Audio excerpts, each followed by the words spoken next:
All right. Welcome back to the channel. I know it's been a long time. Been very busy, very busy. Got a job recently. My charger came unplugged. Hold on here. There you go.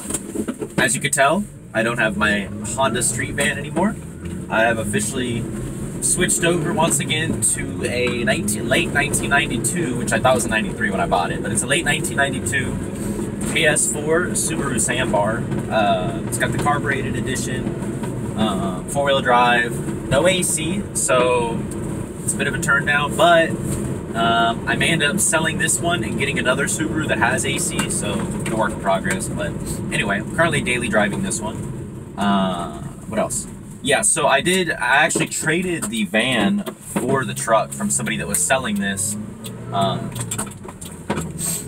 Probably not the best trade. I'm really bad with money and trading those, but I needed a vehicle that could handle the freeway better. It turned out that the new owner of the van ended up putting 14-inch tires, wheels on the van, and it literally fixed all the issues it had. So I guess I should have just thrown 14s on it, and that would have been set.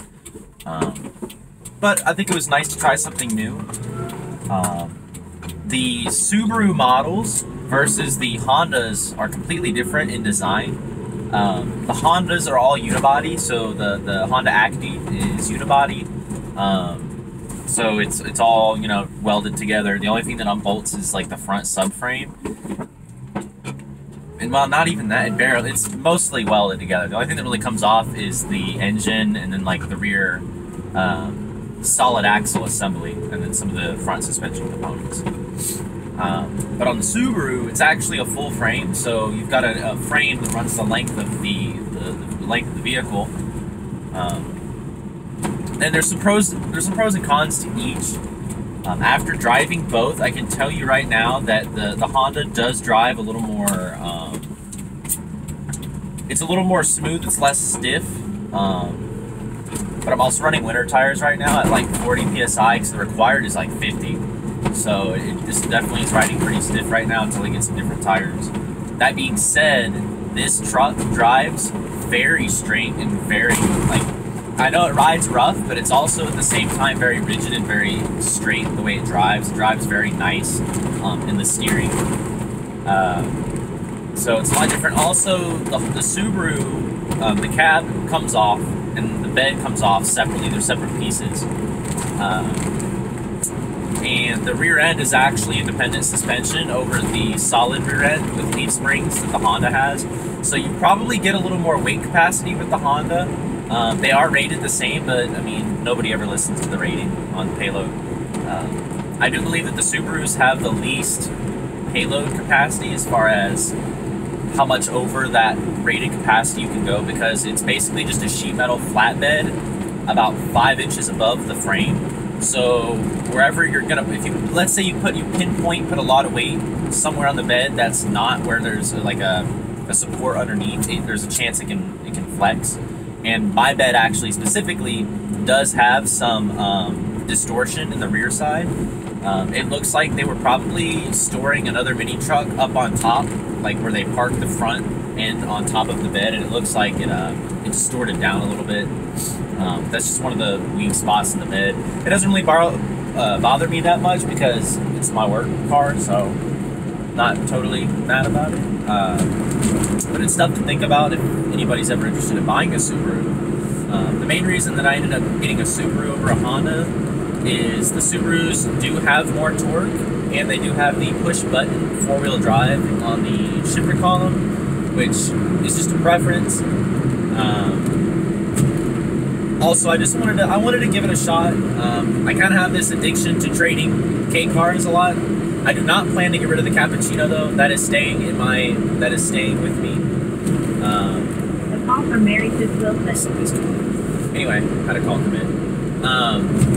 So yeah, that's what I've been up to recently. I'm gonna start releasing some videos on some little project stuff I'm doing on the Subaru. I've already done the fuel filter on it, which wasn't too bad. I've done spark plugs. I put in some platinum plugs.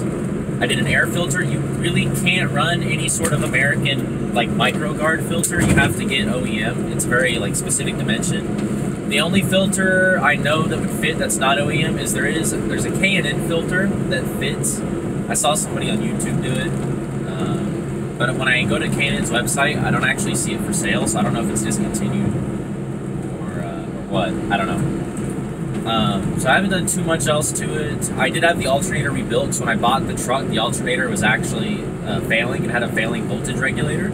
So I think that was like $120 with 6-month warranty, which is pretty good. New belt too for that. The timing belt was done just before I bought the truck. The truck's at 81,000 kilometers, and the belt was done at about 76 or 78,000 kilometers. So that's pretty good. The timing belt sticker is on the car, so I know that it's legit. As far as cosmetically speaking, I'll do like a little walk around on it later. I'm really busy today, but I just wanted to get a video out. But overall, the truck's in pretty good shape. There's not very much rust on it. There's a good amount of surface rust. These Subarus do have a weakness versus the Hondas, where the Hondas have little forward bed drains, so water can drain out the front of the bed before the cab. But on the Subaru, there's no drain. What they do is they bolt the flatbed to the back of the cab, and there's no drain holes, and they'll put like a little kind of float of epoxy glue between the cab and the flatbed, and because of the age of the vehicle, we know that doesn't last. It just doesn't last. So there's some rust there. They always have rust there. Mine's not corroded yet though, so I am going to need to remove the bed soon to take care of it before it does become corrosion. So that's another thing on my to-do list. But other than that, I can't really say much else. I mean, I really can't say many negatives about the truck. It does ride kind of rough right now, but it doesn't really bother me. I've driven a lot of K cars and K trucks, so I guess I'm just kind of used to it by now. Other than that, there was an aftermarket radio put in. It's got a little 4-inch JBL speakers, and then it's got like a little retro-esque head unit in here, but it's got Bluetooth on it, so it's kind of nice. Can't really say much else. I did put a little fold-out cup holder here in the front, which I'll post a video of or a little picture of later. But other than that, so far the car's pretty cool. I like this truck. I really do like this truck. There's a lot I want to do to it. It's actually for sale currently on Marketplace because I am trying to sell it to get the money to possibly get an air-conditioned model or get a supercharged model. I don't believe you can have both at the same time because there's only like one empty spot in the engine bay for that. But we'll see. I may just end up sticking with this one. I don't mind the carbureted models. If I could get an EFI model, that would be great, and then EFI supercharged would be even better. I think what I would prefer to do would be to get the EFI model, which is the injection model, but then get AC on it, so I'll have the power of fuel injection, but also have air conditioning, so it would be a win-win, so it wouldn't be too bad in the summer. I don't even know if that's a factory option. I'm sure it is, knowing Japan. Yeah, other than that, that's how it's going. Just been driving, been working. I'll get some videos out to you guys if I've got anything to show y'all on the Subaru. I don't really do any specific automaker K cars on this channel. I kind of do. I do the Cappuccino is gonna stay. I don't plan to ever sell that unless somebody offered me some like stupid amount of money. But even then, I really wouldn't want to sell it because the price on those just keeps going up. Sorry, I'm driving. Don't video I'm driving. But yeah, hope you guys have a good day.